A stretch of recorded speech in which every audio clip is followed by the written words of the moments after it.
Hello friends, a very warm welcome to all of you. My name is Dr. Mahipal Singh Rathod, and in this video I will be discussing emergency, the provisions under which emergency is proclaimed, and later on I will discuss about the 1975 emergency in detail. Before beginning, let me remind you that the StudyIQ pendrive and tablet courses which are available for bank and SSC exams, to order them or to know more about them, you can visit our website studyiq.in or you can call this number.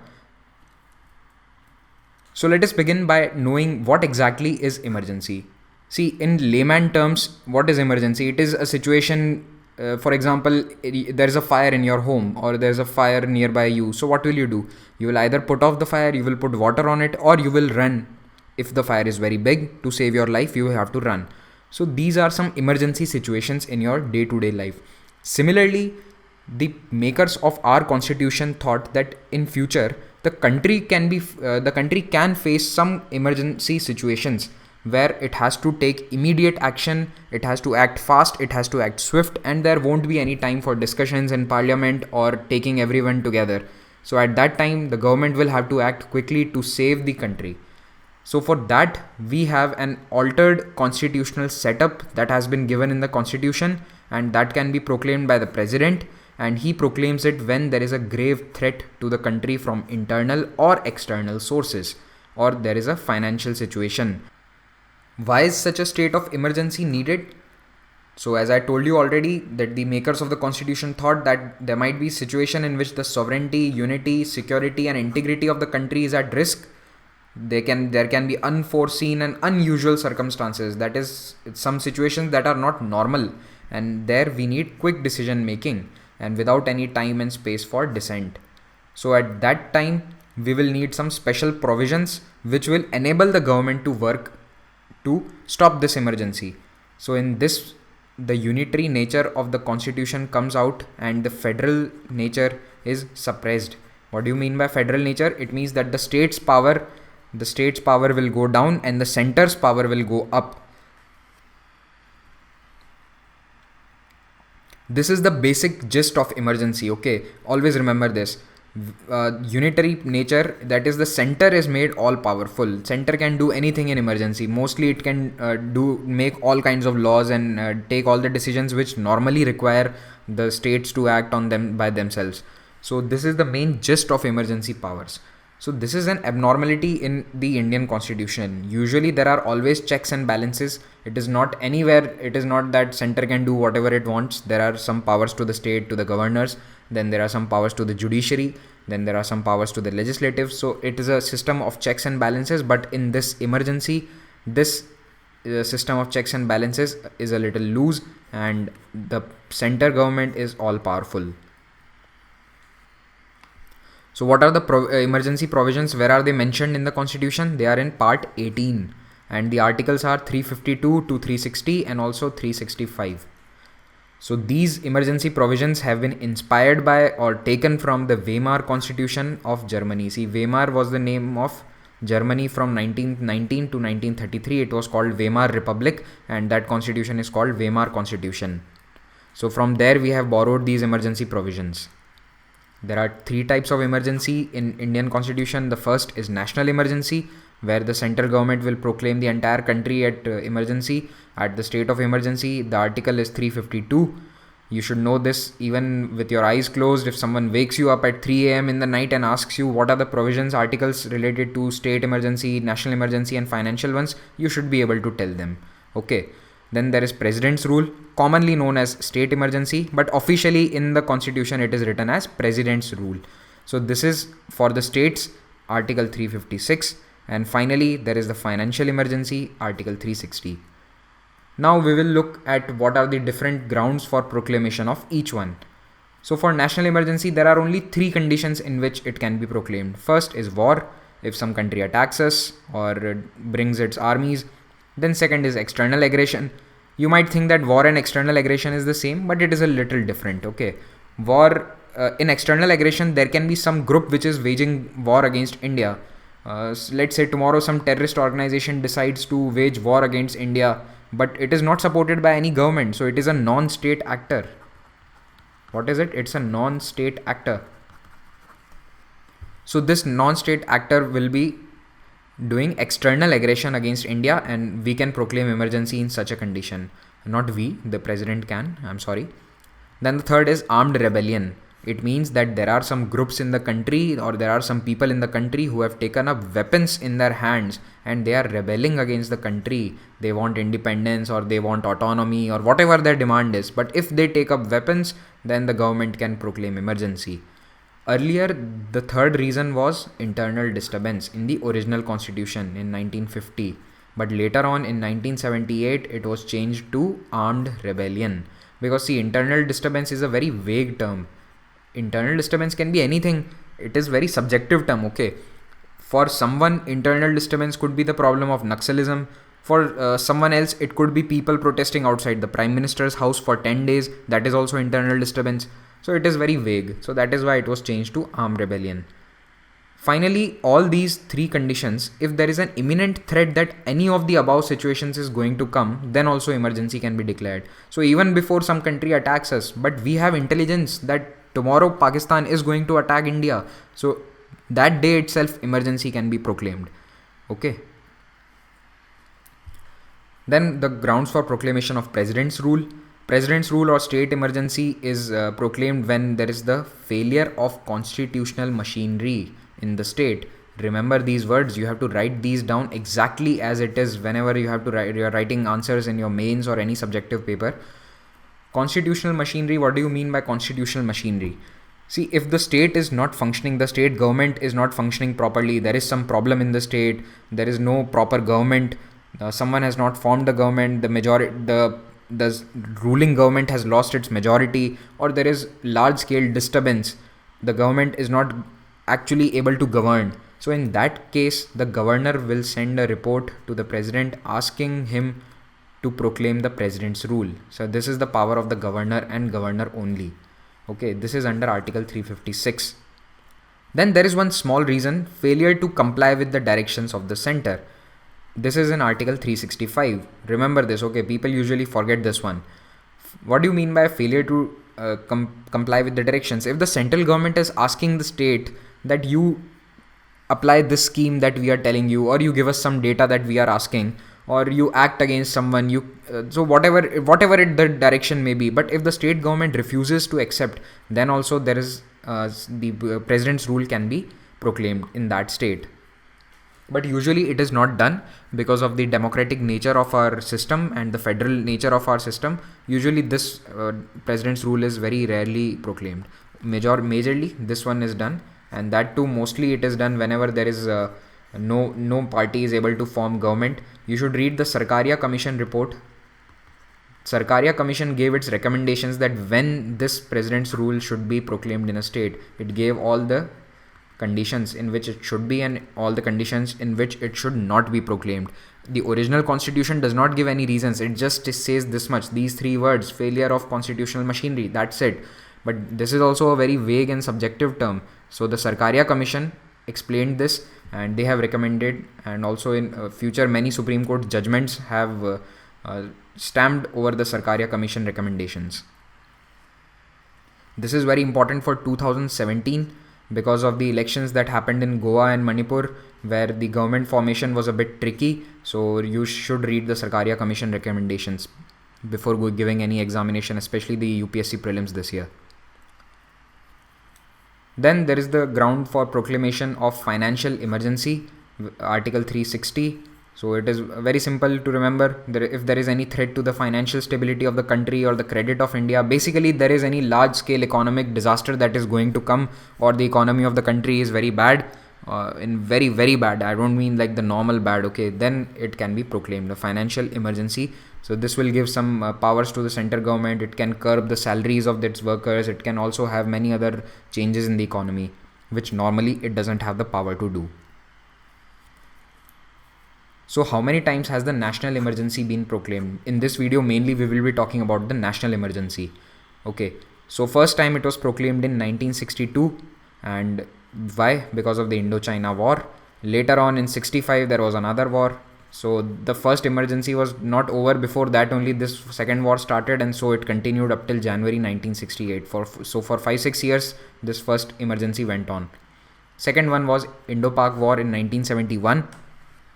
But these two emergencies did not affect the daily life of people very much, okay, because these were because of very just causes. The reason for both was external aggression, so the cause was just. But this third one in 1975, this was proclaimed by Indira Gandhi, and the reason given by her was internal disturbance. The third reason, okay, which is now not valid. It is changed to armed rebellion.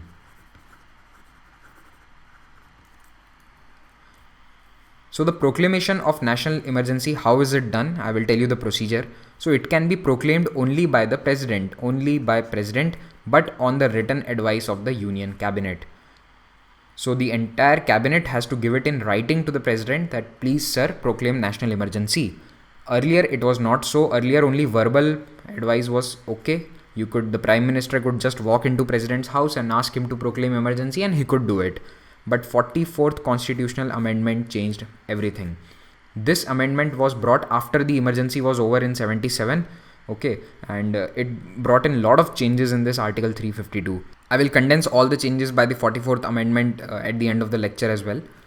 Then what after the president proclaims it? Then it goes to parliament. The parliament needs to approve it, both Lok Sabha and Rajya Sabha, by special majority within 1 month. This was also given by 44th amendment. Earlier it was 60 days. So the original constitution said that in 2 months you should get approval from parliament. But then 44th amendment changed it to 30 days. And what is special majority? Special majority means if there are 545 members in Lok Sabha, you need 273 members. That is 50% plus 1. Apart from that, you need 2/3 of the members present and voting to vote in the favor. So this is special majority. Earlier it was simple majority. Now after 44th amendment, it is special majority is required. Then the proclamations and procedures of national emergency fall under judicial review. This is very important. Earlier the original constitution did not say anything about the judicial power of the judiciary over this emergency. You cannot go to the Supreme Court saying that the government is illegal, it has applied emergency illegally. That was not so earlier. But after the Minerva Mills case in 1980, it was a landmark judgment. The Minerva Mills case said that the national emergency procedures fall under judicial review. So tomorrow, if the president proclaims emergency and anyone, it could be any government or any state government or anyone thinks that it is wrong, they can go to the Supreme Court challenging the process. And if the Supreme Court finds that yes, the emergency has been proclaimed on not anything genuine reasons, the reasons are not genuine, then they can strike down the emergency that day itself. Now after the emergency has been proclaimed, after 6 months, you have to go again to the parliament to get its approval for extension. Without parliamentary approval, the emergency cannot be extended.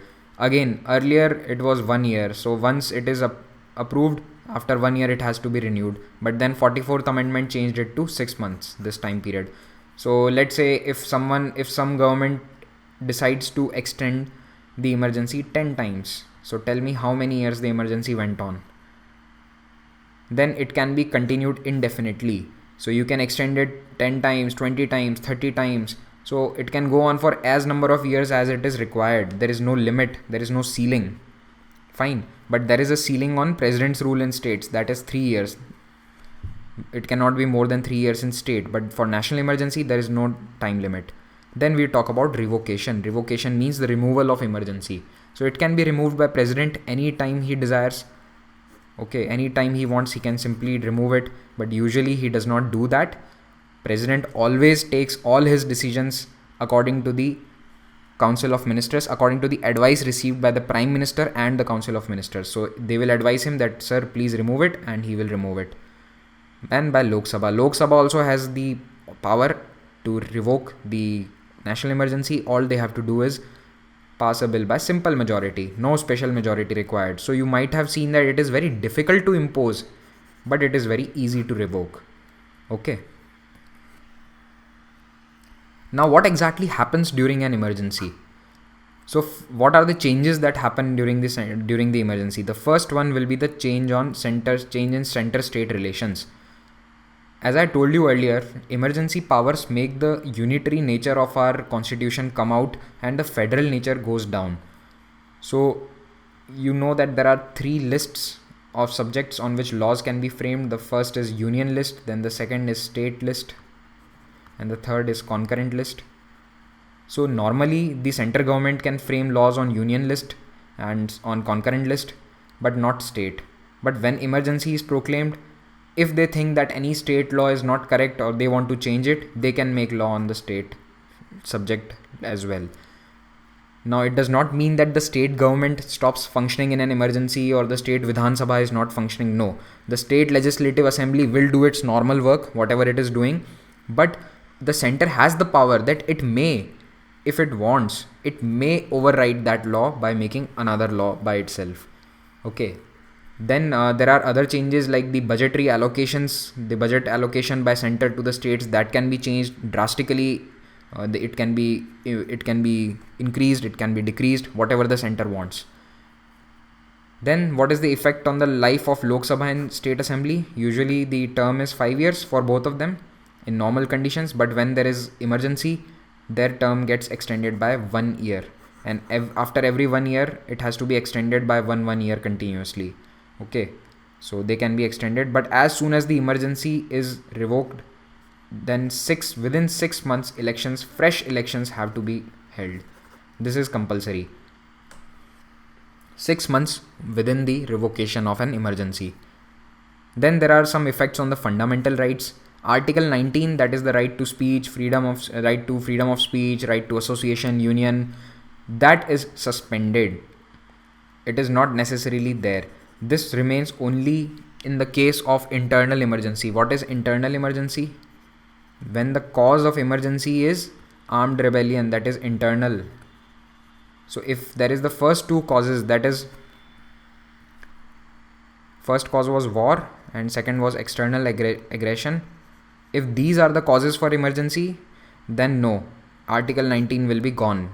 All the freedoms will be suspended. But if the cause is internal, armed rebellion, then they will remain. But in any case, the Article 20 and 21 will be in effect. They cannot be suspended. So the right to life and personal liberty, Article 21, very important, and the protection in respect of conviction for offences, this will remain. Both these will remain. They are enforceable even during emergencies. They cannot be suspended or revoked. Now I will come to the emergency of 1975. That was very controversial. The third emergency, the first time people actually felt that, okay, this is emergency. This is what the government can do. In the first two emergencies, the government did not do that much that affected the common man. So this is a newspaper on the day the emergency was proclaimed, 26 June 1975. You can see the headlines: emergency declared, JP, Morarji, Advani, Ashok Mehta and Vajpayee arrested. All the opposition leaders are arrested. Now, why is this emergency so controversial? The main reason is that it was imposed by the then Prime Minister Mrs. Indira Gandhi just to retain political control over the nation. There was no actual good, genuine reason for this emergency. The only reason was political. That is why this is so controversial, and also because of the things that were done in this emergency against the opposition, against the leaders of the opposition parties and the general public. The reason given by Mrs. Indira Gandhi was internal disturbance. Now this reason is gone, removed, now that it has been changed with armed rebellion. She said that there are some forces in the country that are instigating the police and the army to not serve the central government and act against them. So this is the official reason that was given. It started on 26 June 1975 and it ended on 21st of March 1977, almost 21 months. The president at that time who proclaimed it was Mr. Fakhruddin Ali Ahmed. This can be asked sometimes in question, if you can remember the name. So this is Mrs. Indira Gandhi addressing the nation on the radio on the day emergency was proclaimed. Now, why was this emergency proclaimed? See, during the past 5 years from 1970 onwards, Indira Gandhi was at loggerheads with the judiciary. She was having in many of the cases, the Supreme Court had given decisions against the central government's power or the parliament's power, and she did not like it. So for example, in cases like Golaknath, Keshwanand Bharti and the Privy Purse cases, the Supreme Court ruled against the government, against what she wanted to do. Then she brought in amendments like the 24th Amendment, the 26th Amendment Act. She brought in all these amendment acts to negate these court cases. So there was this big tussle going on between the judiciary and Mrs. Indira Gandhi. Then it all came to a head in the Raj Narayan case. So this was the final case after which emergency was proclaimed. See, the Raj Narayan case verdict came out on 12th June 1975, and just 14 days after that, emergency was proclaimed. What was the Raj Narayan case? There was a Mr. Raj Narayan who fought against Mrs. Indira Gandhi in the 1971 general elections, the Lok Sabha elections. Obviously, he lost. Indira Gandhi won. But he went to the court, Allahabad High Court. He said that she had used electoral malpractices. She had campaigned using state machinery. She had used the state government apparatus to her victory, and that is not allowed. You cannot use the state government apparatus to win elections. So the court ruled in his favor finally after 4 years, and it said, the High Court said that Mrs. Indira Gandhi should be disqualified as a member of Lok Sabha, so she could no longer head the parliamentary committee. She could not head the parliamentary party of Congress, and also she was barred from fighting elections for the next 6 years. So you can see her political career is at a very bad place. Elections were supposed to be held in 1976, so next year were elections, but she could not fight them.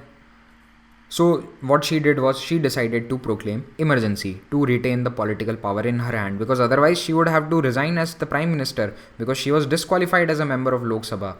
Okay, ethically, morally, it does not suit you that you stay as the prime minister as when you are not even a member. Now obviously there are provisions in Indian constitution that anyone can be prime minister. All they have to do is fight elections within 6 months or win a seat in Rajya Sabha. But then again, it is a very big decision. It looks very bad that the prime minister has to resign.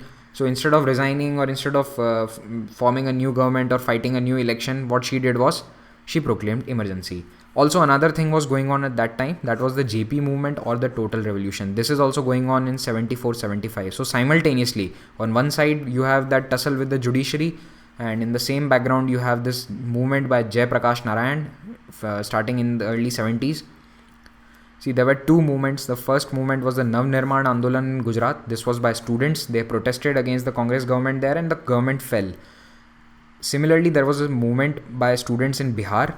They were against the Bihar government, the state government, which was also Congress government.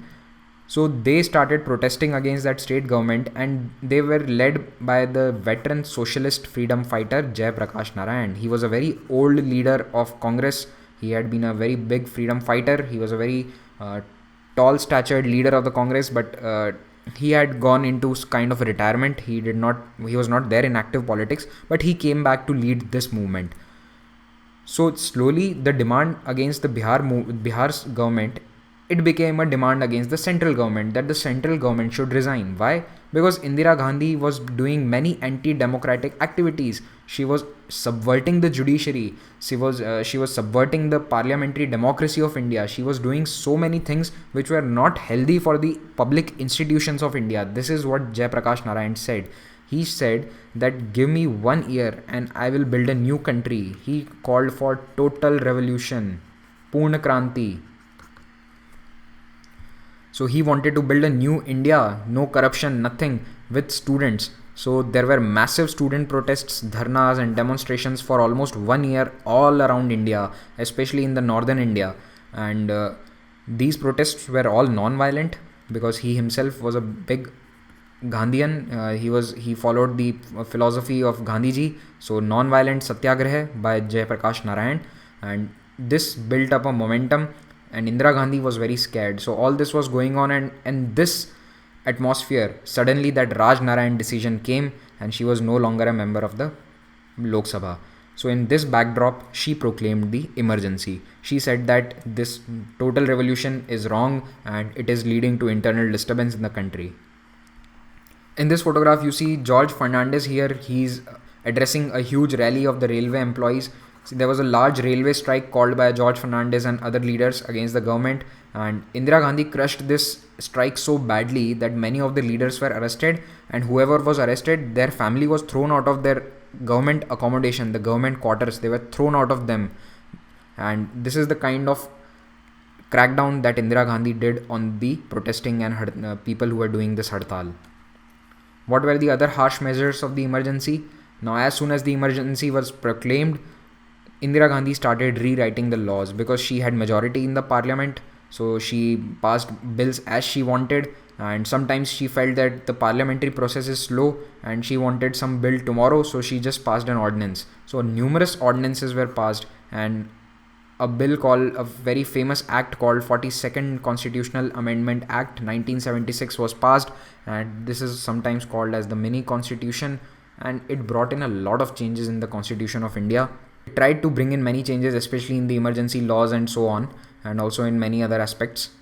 Second, she subverted the judiciary. As I told you, she was against the judiciary since the past many years, and what she did was she made she made this judge called A.N. Ray of the Supreme Court. He was made the Chief Justice of India, and although he was not senior, he was fourth in seniority, still he was made the Chief Justice. Usually in the Supreme Court, out of the 31 judges, whoever is the senior most by age, he becomes the Chief Justice next. But Indira Gandhi did not follow this protocol, and she made A.N. Ray. Why? Because A.N. Ray was in her favor. And whatever cases came to the Supreme Court during that emergency period, A.N. Ray simply quashed all of them. Okay, this is the kind of stuff that Jai Prakash Narayan was against. Subversion of judiciary, subversion of the political institutions of India. Then there was large-scale crackdown and arrests of all the opposition leaders. They arrested the leaders within 1 or 2 days as soon as the emergency was proclaimed. People were taken away from their homes, their houses. The governments like M. Karunanidhi government in Tamil Nadu was dismissed and he was arrested. His son was arrested. So that kind of a crackdown was followed. Then there was also an incident of firing on slum dwellers in Delhi. So this is also a very big incident. They wanted to clear that slum, and the slum dwellers protested. The police opened fire on the people, and many slum dwellers died. It brought back memories of the British age, when Indian people were protesting in their own country for their own rights, and they were shot upon by the British government. This was such kind of an attitude that was shown by the government at that time. Then there was torture of the political detainees. Many of the opposition leaders, they said that we were tortured in the jails. There was also large-scale press censorship.